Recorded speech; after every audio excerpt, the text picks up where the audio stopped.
is the Orange Zone, sponsored by Apex Entertainment.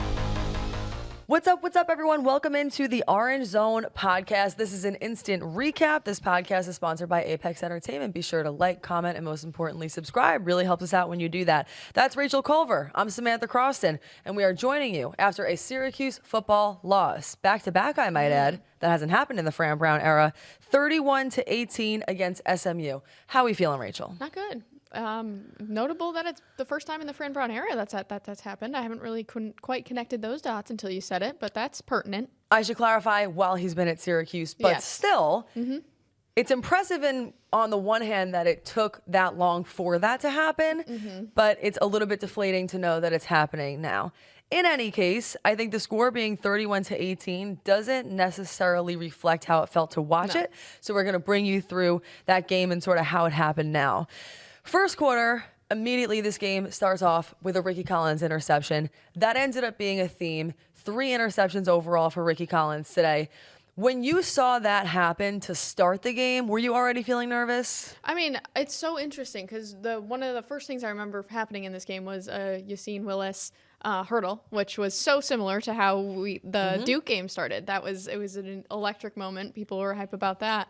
And I had tweeted, I was like, oh, I hope this deja vu doesn't carry through this game. And turns out a very early interception was another moment of deja vu from that Duke game, and that continued through this game. Yeah, totally. I mean, luckily, on that particular drive, SMU was only able to get a field goal off of it. Fran Brown, of course, his defensive mind, he ends up being pretty fired up. SMU has a 3-0 lead. We get to the second quarter. Bad things are happening. I'm not going to lie to y'all. There are 3 SMU touchdowns in a row, and it felt like all of a sudden SMU was leading 24-0. A part of the reason why SMU was able to score this quickly is because there were a few opportunities, some of which came in the first half, that were that 4th and 1 or 4th and 2, where Fran Brown, to his credit, goes for it. Syracuse was not having success at all on those plays today. 4th and 1, 4th and none. Very much so. And sometimes those were happening at the 1-yard line. 4th and done. 4th and none. 4th and nothing. 4th and done. Rachel said that the first time. Thought it was actually kind of a bar. Thank you. But that was the problem, right? I think, when you're seeing Fran Brown going for it, trying to have this energy and, sort of being bold in his play calling, and you have a quarterback that's new in there that is not able to get it done, of course, you're going to end up with a situation like this where the Mustangs are able to go out there and ultimately score a few touchdowns in a row. The first time that Syracuse gets points on the board is when Trip Woody kicks a 38-yard field goal. So it's 24-3 going into halftime. That was also an interesting drive because I believe with around 10 seconds left in the first half, it was like 3rd and 10. Rickie Collins, again, goes to throw a pass just to see if they can get a touchdown. Errant ball. I mean, it was like out of bounds. That's another thing we saw today. No one is sitting here at this table saying that Rickie Collins doesn't have talent and a rocket of an arm. The accuracy was mediocre at best. And the decision-making is maybe even less so than that. I guess both of those things in some way troubling. The point is, Rachel and I, both here watching, observed something very interesting on the sidelines. It got a little heated between Rickie Collins and one of the quarterback's coaches. I don't know exactly how I felt about that. I think I have mixed feelings. I mean, I think it was interesting kind of scrolling through Twitter after that happened because I think there was a lot of people happy to see that. They wanted some fire and they wanted someone kind of in Rickie Collins' ear to kind of get him fired up and kind of really, I guess, put perspective into the situation. But I think it's an interesting choice to do that so publicly with cameras around when you're about to go into the locker room for halftime. So I see both sides of it, but I'm not exactly sure where I fall on it either. I get that. It was actually quarterback's coach and offensive specialist, I should add, Josh Gaddis. Very fired up before halftime. Why is that? I'm sure there could be a variety of reasons. But listen, you're going into the locker room on the road in like 90-degree heat, and the score is 24-3. I just want to take a beat to say there were obviously a lot of wonky things that occurred after that in the second half. But when you're going into the locker room on the road 24-3, you're in a hole, and it's going to be hard to get out of it either way. And I think that's kind of the point here, is we've seen this now happen with Syracuse a few times where it really doesn't feel like competitive football. No, it's very one-sided and sad. Sad if you're fans. It's hard to watch, especially coming off of a year like we had with Kyle McCord, and even seeing Steve Angeli throw the way he did and have the success he did faster than now at this point than we've seen Rickie Collins be able to find those answers and figure it out. Yeah. So anyway, back to the game. Go to the fourth quarter because that's where the action continues. SMU actually gets ahead 31-3. Brutal, brutal, brutal. That was 7 quarters in a row that Syracuse has not scored a touchdown. I hate that perspective. Didn't need that. Hard stat to hear, but I had to give it to you on a Saturday. Then, touchdown. Rickie Collins scores against SMU. He was always the kind of guy who was advertised as a dual threat quarterback. He shows it there. It's a run. Then a very weird sequence follows, okay? Davion Kerr has an interception against SMU. This was literally back-to-back-to-back plays, okay? Syracuse interception. Rickie Collins trots back out on the field. SMU intercepts it. Adding insult to injury, it was Marcellus Barnes Jr. That guy used to play for Syracuse.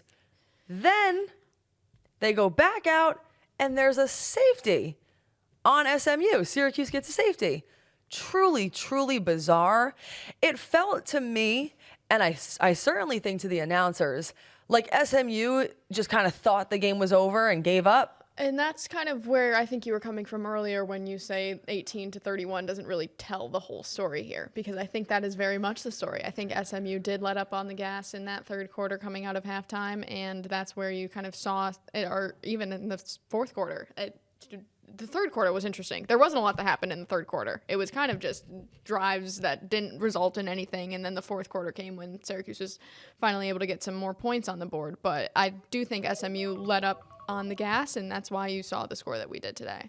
It's time for us to talk about Syracuse football losing. My alarm just went off. Rickie Collins ended up connecting for an 11-yard TD pass. It was Jonte Cook on the receiving end. The final score ends up being 31-18. They went for 2, tried to make it 31-20.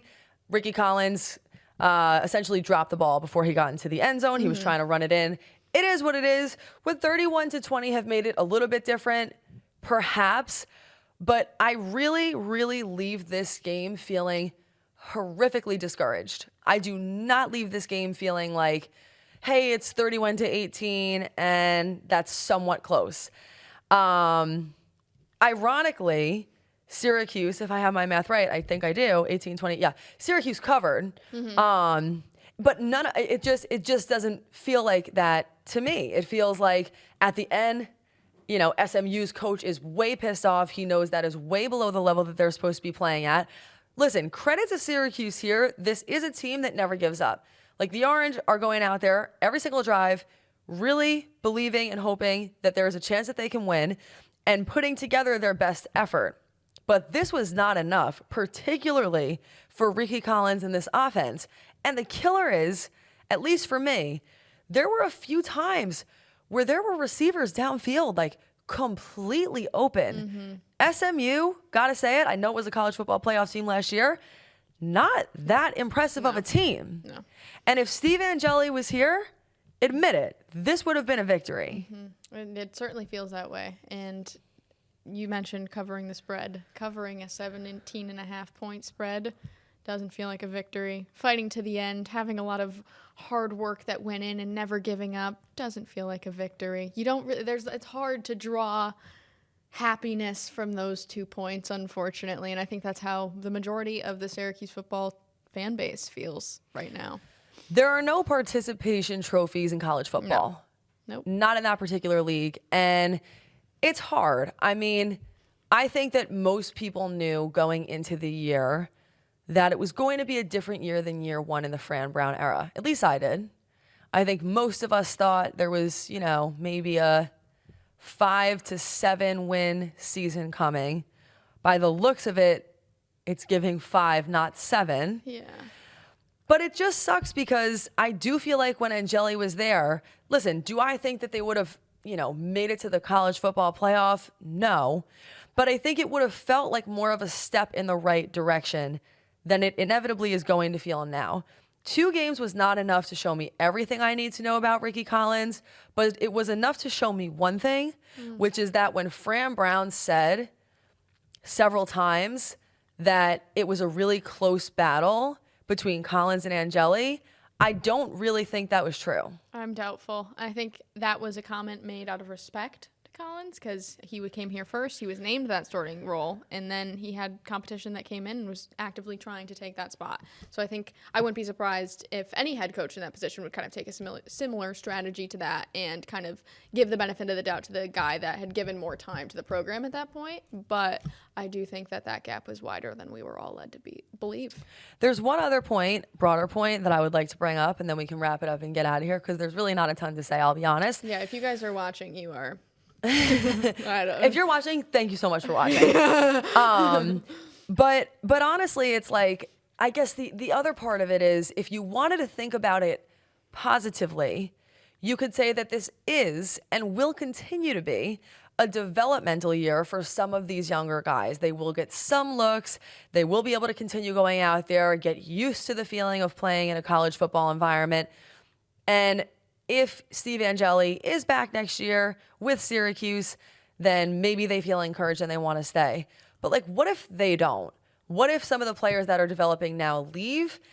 It's like, I want to say that this is just a rebuilding year, but in the era of name, image, and likeness, I don't even know if I could sit here across this table from you right now and tell you that that is honestly true. It's an interesting point. It's hard to believe that a lot of faith is being built right now in this program, and especially after these 2 days. I mean, there's a lot of season left, and I believe that everyone who comes here to Syracuse comes to Syracuse because of Fran Brown, and there's a lot of belief in Fran Brown and what he's building, but definitely a low point, and you hope that there's some more highlights that the season can bring to really solidify that for people and have them stay here further. Last question. Do you think that they should continue to stick with Rickie Collins with the way things have been going? I was going to ask you that.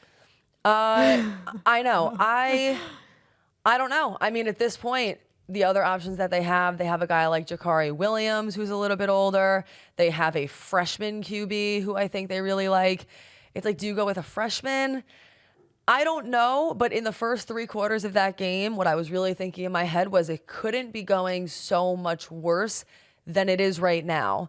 And I think that maybe the answer in this game was no, but if it really is that non-competitive, I mean, even at the end, it's 31-18. Collins throws another interception.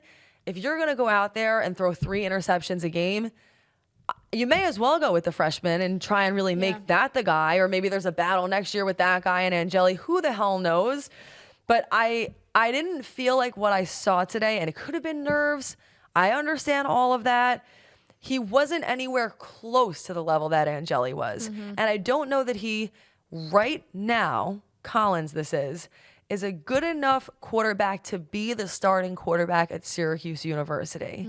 That's just my truth. Yeah, I think that's fair. I think we haven't at this point heard Fran Brown's post-game press conference, but I'm sure something about a quarterback and the thought of switching a quarterback will be something that's posed to him. I have a hard time sitting here in front of you and believing that Fran is immediately going to be like, yeah, like we're going to consider like changing things up next game. I don't think that's something he's going to say. I think Fran Brown knows the situation, knows that Steve Angeli was the guy and was the guy that they were betting on for the season, and that just didn't work out. But I don't think he's going to lay down and roll over on Rickie Collins just yet. I think he's still going to put energy towards that. And even the announcers were talking about that at one point and kind of instilling faith in the team that these players to know that is their quarterback. And I don't think Fran's the type of guy that's going to switch up on that after 2 bad games. One thing that we do know about Fran Brown in general, he is not the kind of dude who is going to roll over and die. There are still several games left to play this season.